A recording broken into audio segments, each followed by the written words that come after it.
네, 국내 코로나19 확산세가 진정 국면에 접어들면서 어제 신규 확진자 수는 300명대 중반으로 떨어졌습니다.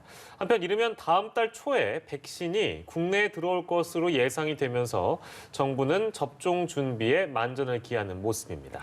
두 분과 관련 내용 짚어보겠습니다. 정기석 한림대 성심병원 호흡기내과 교수, 최영일 시사평론가와 함께합니다. 어서 오세요. 안녕하세요. 네, 오늘 346명입니다. 사흘 만에 다시 300명대인데 이게 3차 대유행 초기 단계 때 11월 하순 이후 지금 2달 만이라고 해서 이렇게 되면 진정 국면에 접어들었다고 평가를 해도 되는지 일단 궁금하네요. 현재 추세를 어떻게 좀 진단을 하고 계시는지요? 예, 새해 들어서는 뭐 확연하게 안정세 또 하향세로 접어들었다고 봅니다. 우리가 300을 올라갈 때는 참 무섭게 올라갔지만 이제 떨어지는 국면을 보니까 상당히 또 안심이 되는 것도 있습니다. 그래서 아마 이 추세로 계속 떨어질 건데 문제는 우리가 제일 안심할 수 있다는 한 100명대까지 주 평균 100명대까지 떨어질 것이냐. 지금 설이 이제 한 20일 남았습니다. 예. 그거 하나 하고요. 또 하나는 숫자가 많아서 우리가 관심은 안 두고 있지만 해외 유입분입니다. 입국자 그렇게 많지 않은데도 불구하고 꾸준하게 수십 명씩 지금 계속 나오고 있고 네. 뭐 아시다시피 지금 변이 바이러스가 꼭 우리가 알고 있는 뭐 영국, 남아공, 브라질뿐만 아니라 다른 나라에서 지금 계속 나오고 있는 것이거든요. 그래서 이제 그런 부분들을 감안할 때 혹시라도 우리가 검역 단계에서 조금 차질이 생긴다면 변이 바이러스가 들어오고 우리나라 같은 데는 뭐 인구가 워낙 밀집해 있으니까 수도권에 들어오면 순식간에 그냥 퍼질 수 있어서 그 부분에 대해서도 경각심을 늦춰서는 안 된다 그렇게 봅니다. 예. 네. 일단 정부에서는 설 연휴가 시작되기 전까지 확실한 안정세를 달성하기 위해서 총력을 다하겠다 이렇게 밝힌 바 있는데 교수님께서는 방금 말씀해 주셨다시피 일단 100명대 정도는 돼야 안정세에 접어들었다 이렇게 판단을 하시는 것 같아요. 그럼 그 위에 다른 수치들 있지 않습니까? 뭐 감염 재생산 지수라든가 이런 것들은 어느 정도가 돼야 우리가 안심하고 단계를 낮출 수 있을까요? 예, 감염 재생산 지수는 뭐 다 아시는 바와 같이 이제 1을 기준으로 해서 1이 넘으면 한 사람이 더 많은 사람한테 감염을 시키고 1이 안 되면 한 사람보다 적은 사람한테 감염시키니까 적으면 적을수록 좋을 거고 지금은 이미 상당히 뭐 1m로 많이 떨어져 있는데요. 이제 결국 이제 정부가 정해놨던 그 숫자가 있습니다. 이제 그 숫자가 그렇게 연연은 앞으로는 안 할 거고 아마 그 5단계도 조금 바뀌겠지만 그래도 우리가 머릿속에 각인돼 있는 그 숫자를 보면 300명. 예, 주 평균 300명대가 안정적으로 밑으로 떨어지면 적어도 수도권은 2단계 정도로 가볼 수 있습니다. 따라서 비수도권은 1.5단계로 내려갈 수 있고 지금 사적 모임 5명에 정해놓은 것 참 어려운 것을 그래도 10명 정도로는 풀어야 되지 않겠나. 예, 그렇게 보는 것이고요. 만일 정말 순조롭게 모든 국민이 협조하고 또 지금 여러 가지 역학조사가 지금보다 더 이제 좀 여유가 있으니까 철저하게 돼서 주 평균 100명 선으로 떨어진다면 우리는 다시 한 번 더 4차 파동 전에 3차 파동이 이제 끝나가는 장면을 볼 수 있을 거다 그렇게 봅니다. 예. 설 연휴 전에 뭔가 그 5인 이상 모이는 그 금지 조치를 뭐 해제하거나 인원을 늘리는 방침에 대해서는 정부 당국은 어떤 입장을 갖고 있습니까? 아직은 공식적으로 나온 바는 없죠. 예. 지금은 일단 1월 31일까지 또다시 한번 특별 방역 대책이 가는 거고요. 그리고 여기서 이제 변화된 건 딱 하나입니다. 일부 업소들을 제한적으로 열었다. 이건 경제적인 이제 고려 때문에 할 수 없는 조치였고 그 외에는 이 5인 이상 사적 모임 집합 금지 등 다 그냥 유지되는 거거든요. 그럼 이제 1월 31일 일주일 남았습니다. 이번 주말 지나면 딱 일주일 남는데 그 즈음에 이제 설까지의 또 두 주 동안에 이제 방역 대책이 재설정이 돼야 되는데 여기서 지금 현재 시점으로는 고향 방문 자제예요. 지난해에 뭐 추석과 다르지 않습니다. 어찌 보면. 그런데 이번 조금 더 엄격한 또 소수가 모여야 하는 문제가 이제 개입이 돼 있는 거죠. 풀릴 가능성은 높지 않다. 그러니까 유지될 가능성이 오히려 높다. 이렇게 보는데 극적으로 아까 이 정 교수님 말씀하신 대로 수치가 떨어진다면 제한적으로라도 좀 풀릴 가능성은 있습니다만 지금 현재 떨어지는 추이가 드라마틱하진 않거든요. 완만하게. 정말 이 과학적인데 그 돌발 사태가 없으니까 완만한 거예요. 만약에 집단 감염이 몇 개 터진다. 가장 최근에 우리가 트라우마로 남은 게 동부구치소 사태거든요. 이런 것들이 하나 터지면 700명, 800명 나오는 거지 않습니까? 예, 예. 그래서 이제 이런 부분들 또 이제 우리가 그 BTJ 열방센터 같은 경우 이런 집단 감염을 조심해야 되는 거고 지금은 확진자와 접촉을 통한 소규모 모임의 감염이 과반으로 지금 가고 있어요. 그런 측면에서는 개별 모임 접촉도 역시 위험하다는 점에서 가족 모임을 한 2주, 3주 내에 허용하기는 쉽지는 않아 보입니다. 예.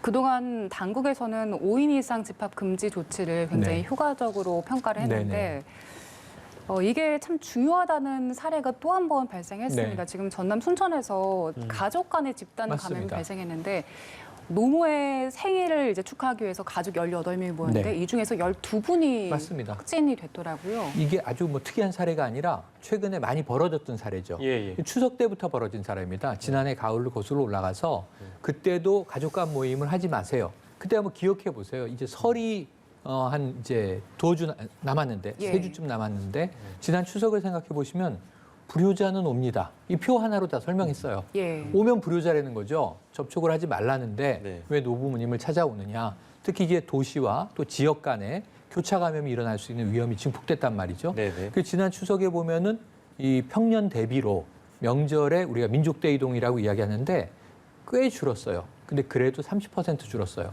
그러면 이제 과반 이상은 또 이동했다는 얘기가 되는 겁니다. 네네. 안 지킨 분들도 많지만 오히려 이제 가족을 찾은 분들이 더 많다. 그 와중에 이 모임을 가졌던 가족들이 보통 10여 명입니다, 요즘에. 예. 뭐 한 이제 사촌 이내가 모이면 그러니까 한 부모 밑에 남매들의 자손까지 모이게 되면 한 10여 명 정도예요, 딱. 근데 이 정도가 모였는데 확진자가 한 명이 딱 발생하면 대체로 이 가족의 3분의 2 정도가 확진되는 일을 몇 사례를 우리가 봤는데 이번에 또 나온 거죠. 예. 말씀하신 이제 순천 사례가 18명 가족이 노모의 생신 축하로 모였는데 그중에서 확진자가 하나 감염이 접촉이 되자 퍼져나가서 이제 11명, 12명 이렇게 가는 거거든요. 이렇게 보면은 역시 이 당국이 이야기한 게 과학적이라는 게 또 입증되는 거예요. 가족 간 모임, 지인 모임, 그리고 직장 동료 모임을 자제해 주십시오. 그래서 5인 이상 사적 모임은 금지하는 겁니다. 예. 근데 여기서 지금 18명이 모인 거면은 위배된 거죠. 예. 또 이제 어머니의 생신이 중요하지만 공적 모임은 분명히 아닌 거죠. 예. 다른 방법으로 이제 했어야 되는 거죠. 그리고 이제 이런 모임들이 지금도 적지 않게 발생하고 있다는 점에서는 좀 굉장히 경각해야 될 상황은 지나가지 않았다 이렇게 봐야 될 것 같습니다. 아마 뭐 많은 분들이 그런 생각을 하실 수도 있을 것 같은데 그 우리 가족은 뭐 소규모니까 괜찮을 거야 이런 생각들도 하실 수도 있을 것 같고 아마 당국에서도 그 가족 모임, 지인 모임을 자제하는 것을 권고를 하고 있는데 아마도 이제 속마음은 그냥 집에 계세요 이겠죠, 교수님? 그렇죠. 그 사실은 지금 5인 이상은 모이면 안 된다라고 사실은 권고가 아니라 강제를 하고 그렇죠. 있는 예. 셈이죠. 예. 그래서 지금 이제 설에 만일 그게 계속 지속된다면 사실은 많은 그 위법 내지는 반칙이 생길 가능성이 많아서 참 안타깝고요. 그래서 그러려면은 지금 하는 반칙들을 다 하지 말고 그때까지 어떻게든 한 100명 선까지 한번 다 같이 힘을 합쳐서 떨어뜨려 보자. 예. 저도 당장 이번 주에 제사를 모셔야 되는데 할 수가 없어요. 그래서 딱 3명만 모여서 하기로 했습니다. 아. 그럴 정도로 뭐 지킬 건 지키고 갈 수밖에 없으니까요. 그래서 참 어려운 건데 그래도 제가 보기에는 이번 3차 파동의 1등 공신은 5인 이상 집합 금지입니다. 그것 때문에 지금 이렇게 여러 군데가 한산하게 되고 그다음에 급격히 우리가 떨어지는 그 모습을 보였던 것이 1,200명 갖고 겁내하던 게 그렇게 오래되지 않았습니다. 그런데 뭐 굉장히 빠른 속도로 떨어지고 있어서 참 그 부분은 참 잘한 정책이었다 그렇게 봅니다. 예, 뭐 네. 소규모라고 하더라도 뭐 3인, 4인 뭐 이제 그 기준은 사실 5인 이상이 금지입니다만 3인, 4인 모이는 것도 이제 불안해하시는 분들은 이미 일찍이 추석을 또 겪어보셨기 때문에 설 전에 가족들께 전화를 해서 이번 설 연휴는 지나고 좀 찾아뵙겠습니다라고 해주시는 게 아마 우리 정부 당국의 바람이 아닐까 이런 생각에 질문을 드려봤고요.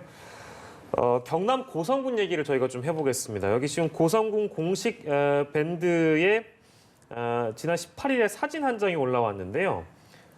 이건 뭐 이제 저희가 이제 얘기하고 있는 거에 이제 연장선상이 될 수 있는 그런 내용입니다. 바로 저 사진인데요. 직원 10여 명이 모여서 보건소장님 생일을 축하하는 모습이 이렇게 담겨 있습니다. 이건 어떻게 봐야 될까요? 제가 아까 말씀드린 딱 세 가지. 네네. 소규모 집단 감염 위험하다. 가족, 아까 가족 사례가 순천에서 나온 거고요. 네네. 지인에는 뭐 선후배, 친구 이런 이제 모임이겠죠. 가족 외에. 그리고 직장 동료. 여기는 이제 어찌 보면 큰 범주로 보면 직장 동료죠. 같은 보건소에서 근무하는 직원들이 세요. 예. 보건소장의 또 생일이에요. 그런데 그 축하해주고 싶은 마음은 전 이해합니다. 같은 직장에서 매일. 그리고 또 보건소는 지금 방역 일선에서 고통받고 있으면서 정말 희생하는 분들이 모여있지 않습니까? 예. 저는 좀 마음이 안쓰러운 측면도 있어요. 그 현장에서 서로 격려해주지 않으면 어떤 인간적인 어떤 격려, 응원, 예. 위로 이런 것들을 어떻게 나누겠나. 이런 축하 정도는 해주고 싶은데 방역 수칙을 지키면서 축하하는 방법을 연구하고 있다니까요. 예. 지금 우리 주변에도 누군가는 생일이고 직장 동료가 이 애경사들이 다 발생하는 거 아닙니까? 경조사가. 그럼 어떻게 하냐면 저는 요즘엔 메신저로 온라인으로 좀 이제 가벼운 친구는 뭐 그냥 아메리카노 커피 한 잔. 조금 이 친구는 좀 힘을 줘서 축하하고 싶다 그러면 케이크 하나. 예. 온라인 선물이 너무 잘 돼 있어요. 네. 예. 제 통장에서 막 빠져나갑니다. 그런 거 뿌리는 게 일이에요. 예. 그게 축하예요. 비대면 시대의 축하. 네. 그런데 10명이 모여서 기념사진을 찍을 정도면 예. 전 여기서는 그 마음, 축하해주고 싶은 마음은 이해한다. 네. 근데 그 다음에 문제는 보건소에서 이러면 안 되는 거죠. 보건소니까 더 지켜야 되는 거죠. 예. 그러면은 보건소에서 이렇게 된다고 10명 생일 축하 파티 할 수 있어요. 그러면 나머지도 할 수 있다는 얘기가 되잖아요. 아까 말씀하신 대로 반칙은 하나라도 허용이 되면 지키는 사람을 바보 만드는 일이 되는 거예요. 그래서 그런 면에서는 안타깝다. 이러지 않고 다른 방법을 찾으셨어야 하는데 예. 그 축하해주고 싶은 마음은 충분히 이해하나 이 행동은 잘못됐다. 결국은 질책을 받을 수밖에 없는 상황이고요. 예. 결국은 뭐 이런 경우에 만약에 위험 사태가 발생하면 어떻게 되냐면 초기 대구에서도 그런 일이 나왔는데 이 교인임을 숨기고 보건 담당자가 일을 하다가 적발된 이제 사례가 있었는데 보건소 하나가 폐쇄되면 방역 이 전선에서는 엄청난 이게 전쟁이라고 친다면 예. 부대 하나가 붕괴되는 현실이 벌어지는 거예요. 그래서 더 조심해 주셔야 되는데 의료 현장에서 너무 이 수칙을 허수히 여겼다, 가볍게 예. 여겼다. 이래서는 안 된다. 한번 또 이것도 경각을 다잡아야 될 사건입니다. 네. 네. 거리두기 단계를 좀 완화하면서 네. 많은 분들이 그래도 움직일 수 있게 돼서 좋다라고 반기고 있지만 유흥업소분들은 이야기가 좀 다른 네네. 것 같습니다. 지금 업주분들은 과태료나 벌금을 그냥 분담하고 그냥 처벌을 감수하고 영업을 하겠다 이런 분들도 있더라고요. 지난밤에 강남의 유흥주점에서 지금 무더기가 적발이 됐습니다. 손님과 관계자들이 많게 지금 40여 명이 네. 적발이 됐더라고요. 그렇죠.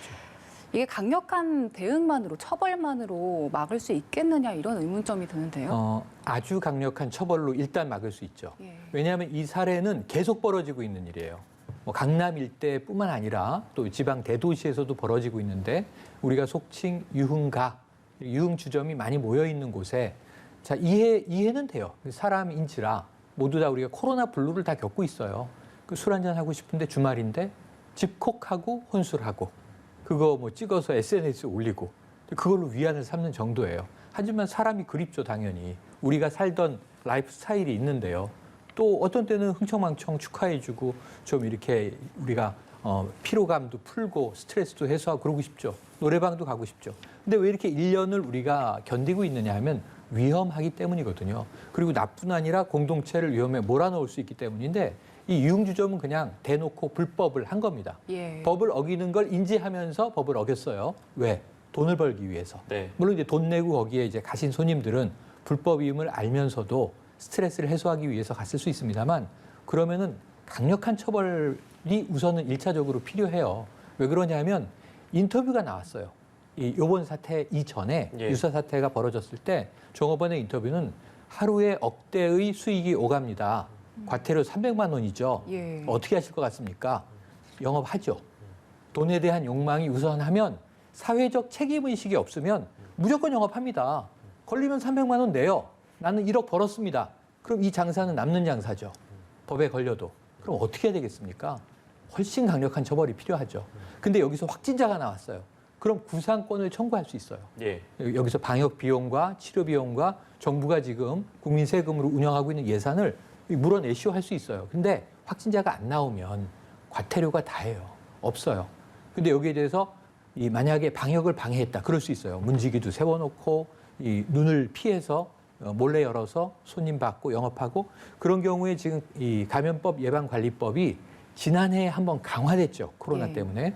그래도 2천만 원 이하의 벌금, 2년 이하의 징역이에요. 그러면 나는 이 수익이 너무나 중요하기 때문에 어차피 불법 입을 알고 감수하는데 그런 법적 처벌 정도의 위험은 감수하겠다 그러면 법적 처벌이 이들이 얻는 이익에 비해서 지금 약합니다. 예. 그래서 벌어지는 거거든요. 그래서 저는 강화할 필요가 있다. 이건 뭐 우리가 특가법상 가중처벌한다 그러죠. 예. 이런 경우에는 공동체를 위험에 빠뜨리는 거라니까요. 농담이 아니고 실제로 전시잖아요. 전시. 다만 우리가 인간과 인간이 싸우는 게 아니라 알지 못했던 새로운 바이러스와 싸우는 특수성을 갖고 있지만 이거 뭐 빌 게이츠 사장도 얘기했고 예. 세계 지도자들이 전시다. 우리도 전시라고 얘기하고 있는데 전시의 후방에서 위험에 이 공동체를 위험에 빠뜨리면 강력하게 처벌해야 되는 거 아닙니까? 저는 그래서 이것은 정말 처벌 수위를 일단은 높여야 예. 조금 더 낮출 수 있고 그래도 고위험을 감수하고 아 이거 하이리스크 하이리턴 할래요 하고 또 불법하는 사람들은 별도의 추가적인 조치를 우리가 고려할 또 대목이 있겠지만 우선은 법적으로 일률적인 처벌 강화가 아니면 이걸 좀 일괄적으로 막긴 어렵고 단속도 훨씬 더 강화할 수밖에 없겠죠. 네, 그런데 교수님, 지금 강력한 처벌을 강조해 주셨고 정부에서도 밤 9시 이후에 영업 제한이 확실히 효과가 있었다 이런 판단을 내놨습니다만 앞서 교수님께서 이전 대담할 때 제가 9시를 기점으로 해서 바이러스의 활동 양상이 달라지는 건 아니지 않느냐 이런 얘기를 해주셨던 게 기억이 나거든요. 네. 이 부분을 반영해서 좀 조절을 할 수 있는 방법은 없을까요? 네, 저는 사실 이제 이 5단계를 전반적으로 한번 손볼 때가 됐다고 생각을 합니다. 지금 많은 분들이 우리 업종 억울하다 이렇게 얘기를 하지 않습니까? 근데 그 중에 일부는 맞아요. 예, 지금 뮤지컬 하는 데서 같이 동반해서 부부끼리 와가지고 보는데 시컨 집에서 다 밥 먹고 다 하고는 가면 공연장에서는 한 칸 떨어져야 된다는 예. 말이죠. 예, 물론 뭐 부부란 걸 어떻게 증명하느냐 이런 얘기도 있을 수 있겠지만 동료들끼리는 앉아도 되는 부분인지 지금 이제 이렇게 가고 있기 때문에 저는 그런 부분들에 대해서는 새로 이제 한번 많은 경험이 쌓였으니까 다시 한번 해볼 필요가 있다. 마찬가지로 9시도 그렇습니다. 그냥 한 10시까지 하고 수칙만 잘 지킨다면 1시간 연장이 크게 문제는 되지 않습니다. 저는 그렇게 보는 거고요. 예. 차라리 이제 우리 늘 잘 알고 있는 밀집도 얼마나 마스크를 안 쓰냐. 이런 것들이거든요. 전 길거리 가다 카페가 있으면 늘 쳐다봅니다. 마스크를 얼마나 쓰고 있나 안 쓰고 있나 예. 보는 습관이 생겼는데요. 그것만 잘 지켜주면 사실 뭐 잠깐 앉아서 마스크 쓰고 대화를 나누는데 1시간이 더 지난다고 해서 크게 문제되는 건 아니고 일부 업종은 정말 저녁 9시, 10시가 피크일 때가 있지 않습니까? 그러면 몇 시간 영업하게 정말 철저하게 하겠다면은 하게 해주는 것이 저는 옳다고 생각하거든요. 그래야 이게 길게 갈 수 있습니다. 예. 혹시라도 4차 파동, 5차 파동이 오게 되면 작년하고 비슷한 경험을 하게 되면 지금보다 더 큰, 더 조직적인 반발이 없으리라고 보장을 못 하거든요. 그러면 정부로서는 어떻게 합니까? 다 같은 국민인데. 근데 따라가다가 보면 이제 까딱 잘못하면 하루에 뭐 수백 명이 아니라 1,000명, 2,000명 이렇게 발생할 수도 있다는 겁니다. 그때 가서는 외국같이 소위 락다운을 해본들 돌아가는 데는 굉장히 시간이 많이 걸리고 그 사이에 희생하는 국민은 많을 거다라는 예. 거죠. 그래서 저는 한번 5단계, 그것도 1.5, 2.5 하지 말고 1, 2, 3, 4, 5 해가지고 2.5가 되면 정말 4단계구나. 굉장히 힘들구나.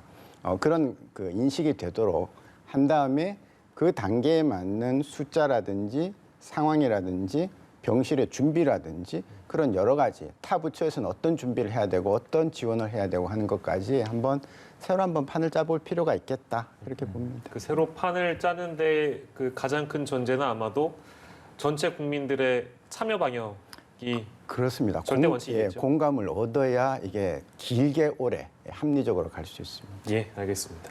저희 백신 얘기를 좀 해보겠습니다. 다음 달 초부터 이제 백신 접종 준비가 속도를 내게 되고 이제 설 전에도 이제 접종이 가능할 것이다. 이제 이런 전망들도 나오고 있습니다. 250곳 정도를 전국에 접종 센터를 마련하기로 했는데 실내 체육관 좀 넓은 곳 우리가 상상할 수 있는 곳 중에 체육관, 시민회관 뭐 이런 곳들입니다. 대규모 공공시설인데요. 어떻게 좀 평가를 하십니까, 교수님? 예, 뭐 예상했던 대로이고 250여 개라는 것은 이제 그 전국에 있는 시군 구에 해당하는 숫자입니다. 그보다 좀 많은 거의 보건소 숫자와 같은 거고요. 예. 그래서 이제 보건소가 아마 직접 지자체에서 관할을 하게 될 것이고 그 공간은 실내라야 되고요. 여러 가지 여건을 감안할 때. 그다음에 천정이 넓으면 넓을수록 좋고 공간도 옆이 이 면적도 바닥 면적도 넓으면 넓을수록 좋습니다. 왜냐하면 대기 인원들이 충분한 거리두기를 해야 되고요. 그다음에 그 안에 이제 뭐 예진을 하는 의사들, 접종을 하는 사람들이 많으면 많을수록 좋지 않겠습니까? 그러면 네네. 충분한 공간을 두고 각각 따로 예진을 하고 따로따로 접종을 받고. 그다음에 뭐 잘 아시겠지만 지금 화이자 모더나는 알레르기 반응이 좀 많아요. 다른 거에 비해서. 예. 그전에 우리가 알고 있는 독감 백신에 비해서는 10배입니다. 놀라실 건 없고 그전 거는 100만 명에 한 명이 아나필락시스라는 심한 알레르기 반응이 나오는데 지금 화이자 모더나는 10만 명에 한 명 정도가 나옵니다. 많습니다. 그러나 그럼에도 불구하고 우리가 거기에서 잘 수칙을 잘 지키면 대부분은 회복이 됩니다. 그렇기 때문에 백신은 맞아야 되는 것이고요. 혹시 다른 문제가 없다면 맞아야 되는데 그걸 위해서는 그분들을 한 30분 정도는 충분히 관찰할 공간, 혹시라도 문제가 생기면 즉시 응급 조치를 할 수 있는 여러 가지 약품이라든지 의료진, 뭐 앰뷸런스 물론이고 다 준비를 하고 있어야 되거든요. 예. 그러려면은 큰 공간 안에 충분한 간격을 두고 해야 되고 냉동고도 그 안에 들어가 있어야 됩니다. 마이너스 70도짜리 냉동고도 거기서 늘 보관을 하고 있어야 되고 또 경우에 따라서는 조금 시간을 길게 해서 한꺼번에 많이 맞출 수도 있게 하니까 그런 큰 공간은 꼭 필요하고 그 공간을 어떻게 운영을 할 것인지 그 안에서 만일 혹시라도 확진자가 나중에 생기면 그 공간에 대해서 어떻게 처리할 것인지에 대한 것들도 미리 준비를 다 한 상태에서 우리가 백신 접종을 시작해야 된다 그렇게 봅니다. 예, 알겠습니다. 그리고 국내에 도입될 백신들이 네. 수송하는 과정이나 보관하는 방법들이 다 달라서 맞아요. 그 과정 자체가 신속하게 수송하는 과정 자체가 굉장히 중요할 것 같은데 그래서 지금 계획을 보니까 일단 실제 수송은 민간 인프라를 최대한 활용하겠다는 맞습니다. 계획이던데 이 과정에서 혹시나 문제가 발생할 우려가 네. 우리가 지난해 그 독감 백신 접종을 예. 통해서 느끼지 않았습니까? 독감 백신 때 두 가지 문제가 생겼었죠. 처음에는 상온 노출이 됐다. 이게 약효가 있는 것이냐. 그래서 그때 이제 문제가 됐던 로트 생산 단위의 이제 이 백신들은 다 접종을 중단하고 실험을 했죠. 약효가 있는 것인가, 위험하진 않은 것인가. 예. 그리고 나서 이제 2주가 지나서 문제 없다. 그래서 이제 어쨌든 접종이 됐는데 그 다음에 터진 게 백색 침전물이 보인다. 예. 이상한 거 아니냐. 문제는 없는 것으로 나중에 확인됐습니다. 두 개 다 접종에 큰 문제는 없는 것으로 확인됐어요. 하지만 문제는 이게 매뉴얼에는 벗어나는 거였어요. 상온 노출 안 되는데 이 박스째 그냥 내놓고 있어서 문제가 됐던 거고 의심을 살 만한 거죠. 두 번째로는 이제 그 침전물이 보인다는 거는 약효상에는 문제가 없지만 그렇게 예. 생길 수도 있지만 뭔가 원래는 그렇지 않은 제품이어야 하기 때문에 이상한 것 아닌가라고 의심을 하기엔 또 충분한 것이었는데 여기에 더해져서 아까 말씀하신 대로 허용 범위 내의 사망자는 독감 백신만 해도 매년 나오고 있었다는 거예요. 근데 코로나 때문에 긴장한 국민들의 시선이 언론에서 독감 맞고 사망, 독감 백신 맞고 사망하니까 이게 마치 인과관계가 독감 백신에 문제가 있는 것처럼 돼서 이 지난해 이 가을에는요. 평소보다 더 많이 독감 백신을 맞아달라고 방역당국이 당부했음에도 불구하고 네. 이 예년보다도 덜 맞았다는 거잖아요. 불안하고 걱정이 되니까. 예. 그래서 이거는 어찌 보면 접종의 실패가 발생한 거예요. 일정 부분. 이번에는 그러지 말아야 된다라는 점에서 이 안 해본 길을 가기 때문에 저는 냉동 이 콜드체인 문제는 쉽지 않을 것 같은데 시행착오가 몇 군데서 나올 것 같아요. 그럼 안타까운 현상이 뭐냐면 그 귀하게 들어온 백신을 예. 통째로 폐기해야 되는 일이 몇 개 발생할 수 있어요. 네. 한 번에 몇십만 회분 혹은 몇백만 회분. 우리가 다 이제 다른 백신들을 작은 것은 얀센 600만 명분 그리고 이제 많은 것은 뭐 모더나 한 2천만 명분 그럼 이건 2번 접종하는 거니까 우리가 4천만 도즈 뭐 이렇게 될 거 아닙니까? 그 이런 것 중에 유실되고 나면 우리가 시행착오로 너무 많은 손실률을 가져오기 때문에 이건 철저하게 해외 사례가 일단 먼저 가고 있으니까 예. 그런 구체적인 사례들을 최대한 모니터링해서 막을 수 있는 걸 최대한 막고 그리고 정말 또 러닝 바이 두잉이 있습니다. 실행을 해봐야만 깨닫게 되는 대목이 나오거든요. 그건 그때 빨리빨리 그 시행착오를 메꿀 수 있는 사전 준비들을 해나가야 되겠죠. 그래서 지금 이 수송보관은 군이 맡죠. 지금 거의 총 부처가 모두 다 동원되는 셈입니다. 예. 시설은 최대한 민간 시설과 또 이제 민간 자원을 이용하지만 이 통제하고 이 진행하는 것은 작전 수행입니다. 사실상 예, 군이 담당하는 거고요. 여기 이제 국토부 담당 영역이 있고 행정안전부 담당 영역이 있고 당연히 이제 질병관리청과 또 식약처 담당 영역이 있습니다. 보건복지부 영역이 있죠. 그래서 협업이 굉장히 잘 돼야 되는 대목이에요.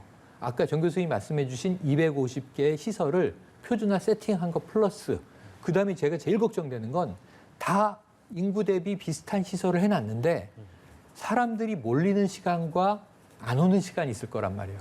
의료진은 평균 이 하나의 센터당 접종 시설당 지금 의사 20명, 간호사 40명 정도를 필요로 해요. 그럼 최소 9,000명에서 많게는 27,000명의 의료 인력이 접종을 위해서만 대기해야 되는 거예요. 근데 이제 뭐 한 반나절은 접종하러 오는 분이 하나도 없다가 저녁 무렵에 사람들이 확 몰리고 예. 이런 이제 불규칙, 불균형성이 발생할 거거든요. 이걸 어떻게 조율할 것이냐. 그래서 이제 이 해동을 하면 또 일정 시간 내에 접종을 해야지 그 시간이 유통기한이 지나버리면 또 폐기해야 되거든요. 예. 이런 문제를 맞는데 우리가 통제할 수 있는 영역이 있지만 통제할 수 없는 영역에 이 불확실성의 영역이 있거든요. 예, 예. 이걸 어떻게 이제 조절할 거냐 하는 것이 가장 운영의 묘가 될 것 같습니다. 예. 뭐 많은 전문가들께서 우려하시는 지난 독감 백신 사태처럼 되지 않기를 아마 많은 분들이 바라고 계실 거고요. 어제 저희 이제 그 백신 내용 짚어본 것 중에는 이제 국내 첫 백신이 무엇이 되느냐 중에는 아마도 화이자가 되지 않을까 이제 이런 분석들이 많았습니다. 정 교수께서는 어떻게 좀 전망을 하십니까? 현재 진행 중인 절차상으로만 놓고 본다면 국내 도입 1호 백신은 화이자가 먼저일까요? 글쎄요, 화이자가 원래 3분기라 그랬다가 그러니까요. 그게 이제 네. 코백스 포실리티라는 데에 실리면서 이제 들어오게 됐는데요. 그 뭐 특례의 그 사용 허가라는 게 있긴 하지만 사실 원래는 식약처에서 허가 과정이 있고 국가 출하 승인 과정이 있기 때문에 한 달 이상 걸리죠. 그래서 어떻게 정부에서 할지는 모르겠습니다. 그러나 정부로서는 아마 들어오는 대로 빨리 시작을 하고 싶을 겁니다. 그래서 그렇게 시작을 하게 되면 화이자가 먼저 맞게 될 건데요. 예. 화이자는 사실은 가서 맞아야 되는죠. 예. 그런데 아스트라제네카는 웬만하면 들고 가서 맞을 수도 있습니다. 냉장 보관이니까. 예. 그래서 좀 누워서 와상 상태로 오래 있는 분들은 아마 화이자보다는 아스트라제네카가 조금 더 수월하게 우리가 맞출 수가 있을 것이고 화이자가 먼저 들어오게 된다면은 그것은 이제 가서 걸어가서 맞을 수 있는 사람들이 우선 쉽게 할 수 있는데 물량이 많지 않기 때문에요. 지금 뭐 몇만 도즈밖에 안 되니까 이거를 250개 센터로 나누면은 한 센터에 한 100개밖에 안 들어갑니다. 예. 그러면 그럼 어느 지역에 100명을 맞추고 있겠느냐? 그러면 100명을 한꺼번에 다 맞추고 나면은 3주 뒤에는 못 맞잖아요. 그렇죠. 그러니까 그럼 50명만 맞힐 것이냐라는 예. 그런 것들에 대해서도 미리 준비를 좀 하고 있어야 되지 않나. 예. 그리고 화이자 다음으로 우리 국민들이 접종하게 될 백신이 아마도 아스트라제네카가 아닐까 이렇게 예상이 되고 있잖아요. 근데 아스트라제네카는 WHO에서 아직 승인 안 낸 상황인 거죠? WHO 그 승인은 아마 곧 난다고 자꾸 얘기를 하고 있고요. 예. 문제는 이제 미국입니다. 미국 FDA가 이제 다 모든 나라가 쳐다보는 데인데 미국 임상이 끝나지 않았기 때문에 미국은 그 나라 안에서 하는 임상이 안 되면은 승인을 되게 안 하는 편입니다. 그래서 우리는 이제 FDA하고 상관없이 지금 이제 승인 절차에 들어가지 않았습니까? 네네. 그래 보면서 우리의 판단으로, 우리 과학자들, 전문가들의 판단으로 우리 국민의 몸에 들어가도 되겠다고 판단을 하면 미국이나 WHO 승인하고 상관없이 우리가 할 수 있다고 그렇게 예. 봅니다. WHO가 나왔다는 것은 이제 코백스 퍼실리티에 충분히 들어갈 수 있는 거고 이번에 그게 이제 아직 안 나왔으니까 화이자가 먼저 이제 담겨서 오는 게 아닌가 그렇게 봅니다. 예. 마지막 질문이 될 것 같은데요. 앞서서 이제 그 최영일 평론가께서 이 백신 접종이라는 것도 특히 코로나19 백신 접종이라는 절차를 준비하는데도 많은 시간이 들어갈 것이고 이게 가보지 않은 길이기 때문에 여러 불확실성들이 존재한다고 말씀 주셨습니다. 질병관리본부장을 또 정 교수께서 역임을 해보셨기 때문에 이제 이런 플랜을 어떻게 짜는지도 굉장히 중요할 겁니다. 근데 당연히 뭐 잘 돼야 된다고 많은 국민들이 바라고 있을 텐데요. 혹시 걱정되시거나 우려되는 부분이 있다면 이 부분은 좀 언급을 하고 싶다 하시는 부분이 있으실까요? 사실은 얼마나 많은 국민들이 백신을 접종 통보가 왔을 때 가서 맞겠느냐가 저는 그게 제일 우려가 되고 예. 그게 제일 관심이 되는 부분입니다. 네. 다른 부분은요. 질병관리본부 지금은 청이지만 매년 한 3천억 이상의 예산을 쓰면서 예방접종 관리는 굉장히 오랫동안 해왔습니다. 제가 일할 때도 예방접종관리과하고 늘 그런 얘기를 하면서 수급이 어떠네, 그다음에 뭐 약이 언제 들어오네, 이제 뭐 민간의 접종 비용은 어떻게 해야 되냐 등등을 해왔기 때문에 예, 그 부분은 어떻게든 할 겁니다. 물론 지금 백신이 굉장히 복잡합니다. 한데 만일 안반 준비를 하고 있어도 안 오면 어떡할 겁니까? 강제할 수는 없는 것이거든요. 예. 그래서 지금 위기 소통을 잘 해야 된다는 거고 아까 말씀하신 그 독감 백신의 사망자가 나왔을 때 즉시 질병관리청에서 팩트 체크를 해주면서 이거는 이렇게 설명을 하고 그래야지. 각자 우리가 뭐 다 같이 하는 것 같아도 내가 맞을 땐 나 혼자 판단하는 거예요. 예. 어머니하고 나하고 판단이 다를 수 있거든요. 그럼 예. 각자 판단하는 거예요. 예. 그래서 국민 각자가 나 이거 맞아야 되겠다. 그리고 안전하다라는 생각이 들 수 있도록 진짜 안전하지 않은 백신 안전하지 않다라고 얘기를 해줘야 합니다. 다 예. 맞으면 안 되고요. 지금 우리 벌써 4가지, 5가지 있지 않습니까? 그래서 그중에서 안전한 거는 정말 안전하고 제때제때 얘기해서 다른 얘기가 안 나오게 그렇게 관리를 잘하는 것이 전 가장 중요하다고 봅니다. 나머지 수급을 제때 하느냐, 부작용을 어떻게 모니터링하느냐 그건 다 국가가 해야 되는 것이죠. 그러나 국가가 마음대로 할 수 없는, 그러니까 뭐 애를 써도 할 수 없는 것이 국민의 마음입니다. 그래서 마음을 잘 사서 우리가 어떻게든 대량 접종이 이루어져서 그 소위 말하는 단체 면역이 생길 수 있는 그날이 오길 바랍니다. 예, 그 말씀까지 들으면서 오늘 이 시간 마무리하도록 하겠습니다. 이어지는 시간 최영일 평론가 계속해서 함께해 주실 거고요. 오늘 정기석 한림대 성심병원 호흡기내과 교수와 또 함께했습니다. 교수님 고맙습니다.